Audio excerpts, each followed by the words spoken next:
മനോജേ, രാജേട്ടാ ഒരു മാസമല്ല ഇങ്ങനെ. രാജേട്ടാ പണിയെല്ലാം നടക്കുന്നുണ്ടോ? കല്ല് പ്രശ്നമുണ്ട്, ഇപ്പൊ കല്ല് കിട്ടുന്നില്ല.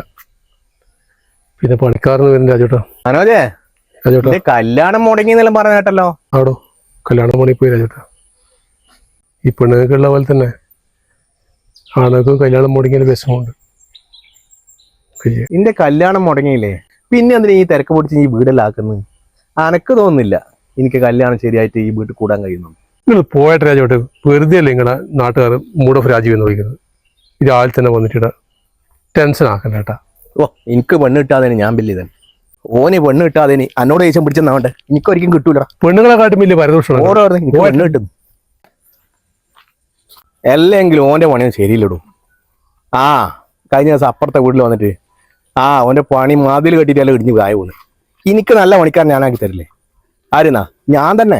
ആണും പഠിക്കടാ ഞാനേറ്റ്. രാജേട്ടാ എന്തായാലും ബിജുട്ടി, ഞാനില്ല അമ്പലത്തിന്റെ അങ്ങോട്ടൊന്ന് പോവാൻ വേണ്ടിട്ട്. അതെയാ ബിജുട്ടി, എനിക്ക് ജോലി കിട്ടിയടാ. നീ കുറേ ആയില്ലേ എന്റെ പിന്നാലെ പോകുന്നത്?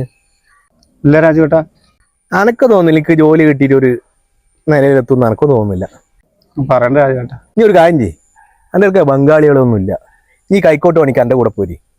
എനിക്കെല്ലാം പറഞ്ഞ അതാടാ കൈക്കോട്ട് പണി, ഓൻ്റെ ഒരു ജോലി. രാജുവേട്ടങ്ങൾ എന്തിനാ നമ്മളെ പോലുള്ള ചെറുപ്പക്കാരനെ മൂഡ് ഓഫ് ആക്കുന്നത്? നിങ്ങളെയാണല്ലോ ഞാൻ രാവിലെ തന്നെ കണ്ടെത്തി കഴിഞ്ഞല്ല. ഓൻ്റെ ഒരു ജോലി. സീസർ പിരിക്കില്ലല്ലോ. നാളെ മുതലേ MDM വരും. ഹലോ, എല്ലാടും ഞാൻ പറഞ്ഞു പരത്തു. MDM. ഹലോ, ഓൻ്റെ ഒരു ജോലി നാളെ കാണിച്ചിട്ട് ഈ പ്രായത്തിലോ ഒളിച്ചോടി പോവാനാ? എന്തേടോ ഒരു മിനിറ്റ് എന്നാ ഞാൻ വിളിക്കാം. രാജുവേട്ടാ എന്നാടാ എനിക്ക് ജോലി കിട്ടിയാ?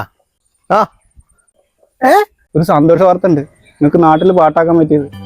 നിങ്ങളുടെ ഓള് ഒരാളുടെ ഒക്കെ ഒളിച്ചോടി പോയി. ദൈവമേ,